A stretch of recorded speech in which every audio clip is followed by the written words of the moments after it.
Kritikal ang 3 sa 6 na sugatan sa karambola sa kalsada sa Antipolo sa Rizal. Batay sa investigasyon, binabaybay ng mini truck ang sumulong highway nang magkaproblema ito sa preno. Nawala ng kontrol ang driver hanggang sa nag-overshoot sa lane ang mini truck at nasampok ang 3 motorsiklo at 1 kolong-kolong. Handa naman daw ang driver at kumpanya ng mini truck na sagutin ang pagpapagamot ng mga biktima. Lumalago man ang ekonomiya ng Pilipinas, sinabi ng World Bank na hindi sapat ang bilis nito para matamo ang target na wala nang mahirap pagsapit ng taong 2040. Dagdag ng World Bank, kailangan pa ng mga reforma para tuluyang masugpo ang kahirapan at mas maramdaman ng marami. Nakatutok si Maki Pulido. Noong 2020, nakipagsapalaran si Edward sa Manila para maghanap ng trabaho. Mula noon, pagko-construction na ang ikinabubuhay niya. Sobrang hirap. Dugo pawis yung puhunan, ma'am eh. Isa si Edward sa bilang ng World Bank na nakahanap ng trabaho mula noong 2010. Resulta raw yan ng mabilis na paglago ng ekonomiya mula 2010 na nakapaglikha ng 11.7 million na dagdag na trabaho. Dahil sa mga nalikhang trabaho mula raw 2010 hanggang 2023, mas lumago ang real income ng 40% sa pinakamahihirap kumpara sa 20% ng pinakamayaman. Susi raw dyan ang paglipat mula self-employment na kalimitan ay sa sektor ng agrikultura sa wage jobs o may regular na sweldo tulad ng manufacturing at construction. Sa bilis daw ng paglago ng ekonomiya ng bansa, isa sa pinakamabilis na paglago sa East Asia. Hindi na raw talaga matatawag na sick man of Asia ang Pilipinas. When you look at the Philippine growth and job creation performance, you see 3 distinct periods there. Growth accelerated from an average of 2.8% in the decade before the Asian financial crisis to 4.4% between crisis to 5.2% post the global financial crisis, post-2010. Kung lumalago man ang ekonomiya, sabi ni Edward, hindi niya ramdam yan. Matinding pagtitipid daw ang kailangan niyang gawin para pagkasyahin ang kakainin sa bawat araw. Dati na lang mayaman mo, siguro makasama dun. Kasi di naman po kami mayaman mo eh. Para makasama dun. Sabi ng World Bank, sa average na 5.2% na paglago ng ekonomiya, hindi pa rin ito sapat para maabot ang target ng gobyerno na wala nang mahirap sa taong 2040. Kailangan pa raw ng mga reforma tulad ng maayos na mga polisiya para hindi mahirapan ang mga mamumuhunan at suportahan ang mga maliliit na negosyo. Kung sakali, maaari pa raw mas lumago ang ekonomiya para maabot ng Pilipinas ang high income threshold sa taong 2050. Hinihingan namin ng komento ang gobyerno kaugnay nito. Para sa GMA Integrated News, Maki Pulido, nakatutok, 24 oras. Para iwas suspecha, nagbibigis rider umano ng isang ride-hailing app ang 2 nasakoting hold-upper sa Makati. Nahulihan pa sila ng baril at granada. Nakatutok si Dano Tingkungo. Sa kanto ng Ayala Avenue at Camagong Street na corner ang riding in tandem na ito ilang sandali matapos mang-hold up ng tindera sa Malugay Street ng Barangay San Antonio alas 4 na madaling araw. Naglalakad na pauwian nung nakita siya nung mga suspect at kinuha yung kanyang cellphone. Paano kinuha yung cellphone? Tinutukan, hinablot, sabay takbo na yung ating mga suspect. Pero nagsisigaw ang biktima kaya narinig ng nagro-rondang Tactical Motorcycle Rider Unit ng pulisya na agad humingi ng backup. Saktong may operasyon ng Intelligence Section ng Makati Police sa Camagong Street. Around 3 to 4 minutes na habol ng mga operatiba natin yung suspects. Positibong itinuro ang mga inaresto ng biktima. Na-recover din sa mga suspect ang tinangay na cellphone bukod pa sa 2 baril, granada at damit na may naka-imprentang logo ng isang ride-hailing app. Pero lumabas na hindi sila konektado sa app. Maring modus nila yan, to make it appear na sila legitimate drivers, para makalusot siguro sa mga checkpoints. Sasampahan sila ng reklamong robbery at illegal possession of firearms and explosives. Tumangging magbigay ng pahayag ang mga suspect na ayon sa mga pulis ay umaming nasangkot na sa ibang nakawan. Para sa GMA Integrated News, Dano Tingkungo, nakatutok, 24 oras. Napahanga ang ilang basketball fans sa NBA Summer League debut ni Phil-Am player Dylan Harper. Nanguna siya sa mga nakascore para sa San Antonio Spurs, kaya nakuhang talunin ang koponan na first pick pa sa naturang liga. Nakatutok si Martin Javier.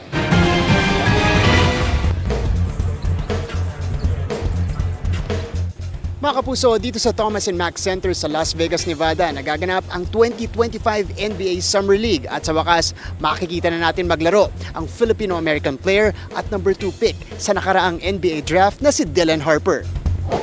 Unang laro, unang panalo. Nanaig ang San Antonio Spurs kontra Dallas Mavericks sa score na 76-69. Pinangunahan ni Dylan Harper ang kanilang team with 16 points and 6 rebounds. I feel great. I mean, like you just said, I ain't playing a while. But I mean, once the ball went up, it just felt like regular basketball to me again. Now I'm just going to go out there and make the right play.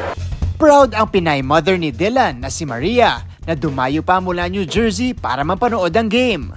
I thought great overall game. He played really well. I was just excited to see him back on the floor, and I know he felt the same way.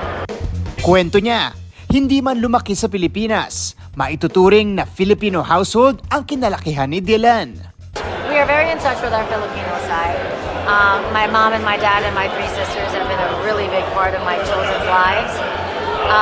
We have Filipino traditions, you know, the midnight mass for Pasko, but going to church on Sunday, going to Lola's for Sunday dinner, all still things that we want to do with our kids. As far as Filipino foods, I mean, I make lumpia, you know, and I'm really good at that. At katulad ng isang pamilyang Pilipino, close rin daw ang Harper family. So proud of them. Of course, Dylan was on the court tonight, but really Ronald had such a big impact. He gets a lot of the credit, in my opinion, for Dylan being who he is today. May sorpresa naman sila para sa Pinoy fans next year. We are looking forward to coming to visit you guys next summer. Mula sa Las Vegas, Nevada, ako si Martin Javier, nakatutok 24 oras. Magandang gabi mga kapuso. Ako po ang inyong Kuya Kim na magbibigay sa inyo ng trivia sa likod mga trending na balita.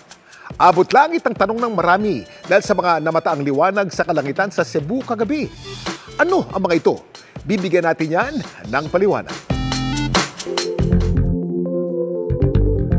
Ito ang namataan kagabi sa Barangay Pataw sa Bantayan Island, Cebu.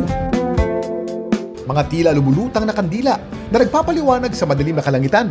Ang mga litrato, kuha ni Edison. Pumunta po ako sa kaibigan ko kasi birthday po niya.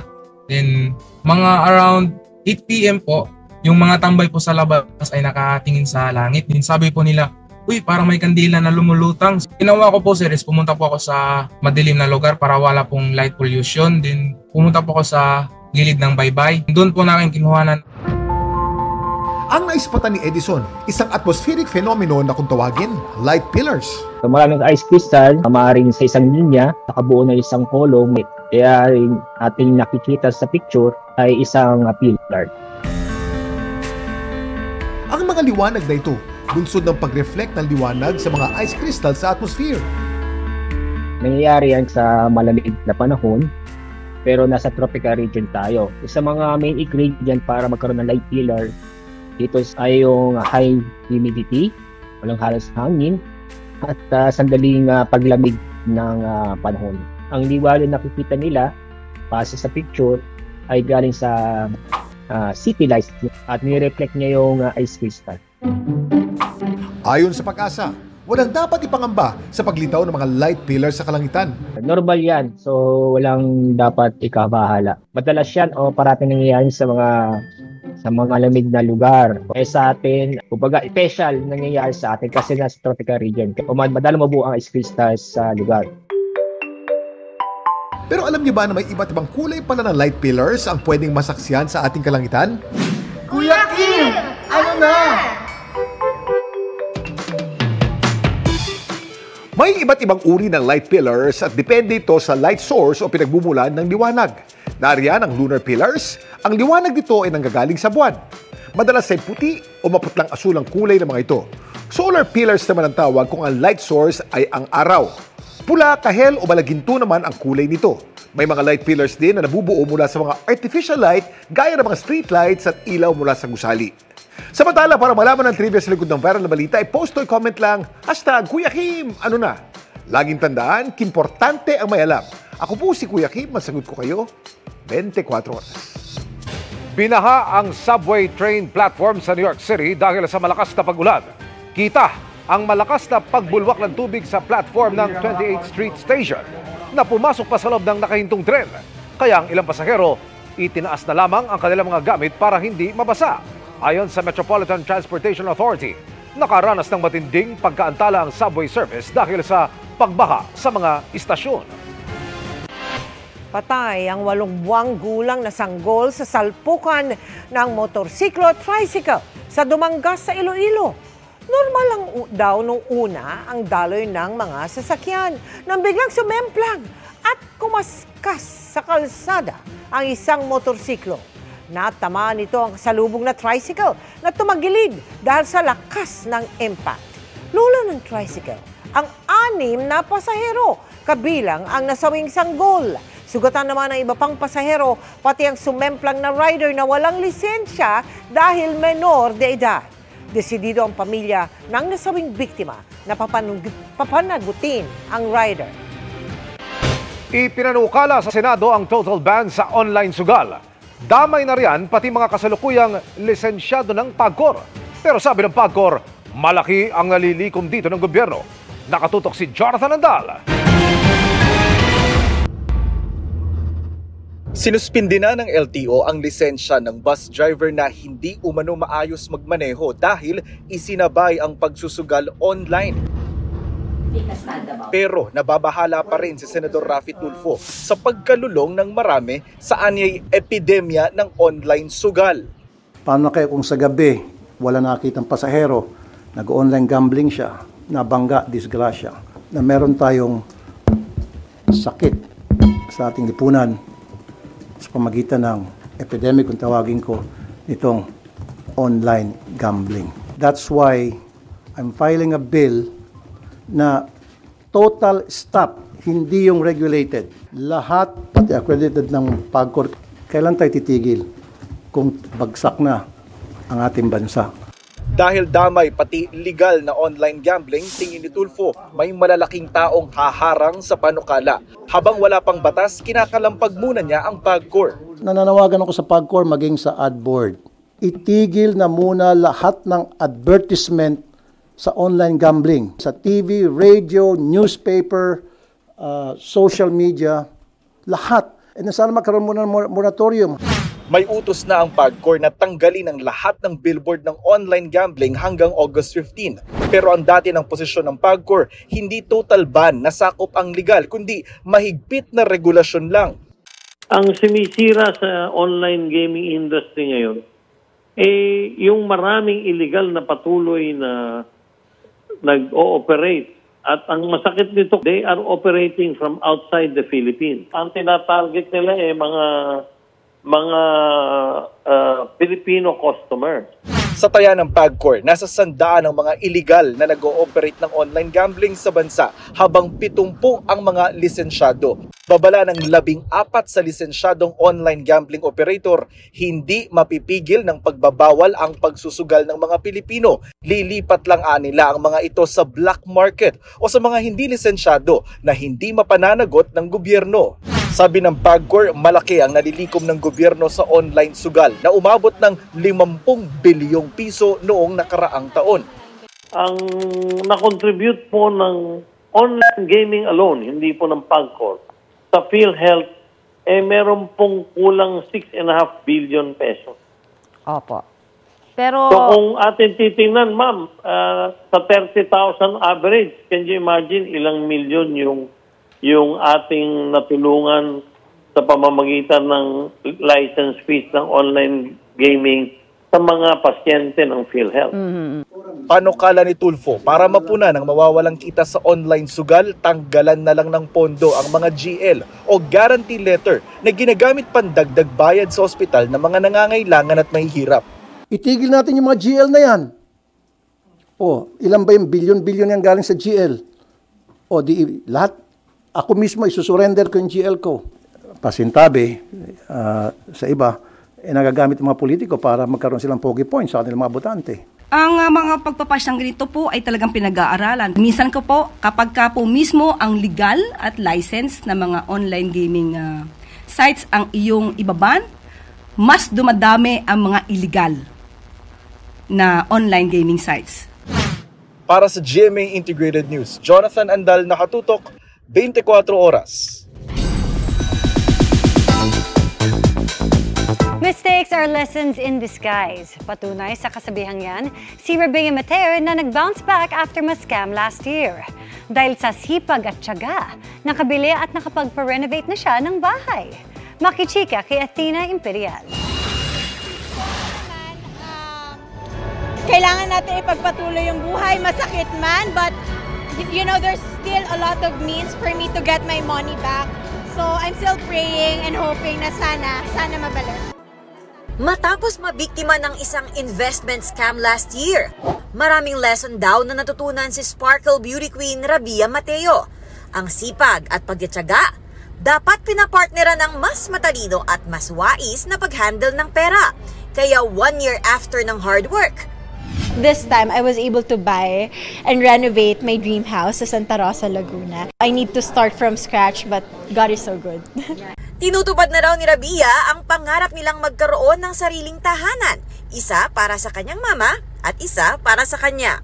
Frustration namin nung maliit ako, para kaming no permanent address. We would transfer from one place to another kasi we can't afford to pay rent.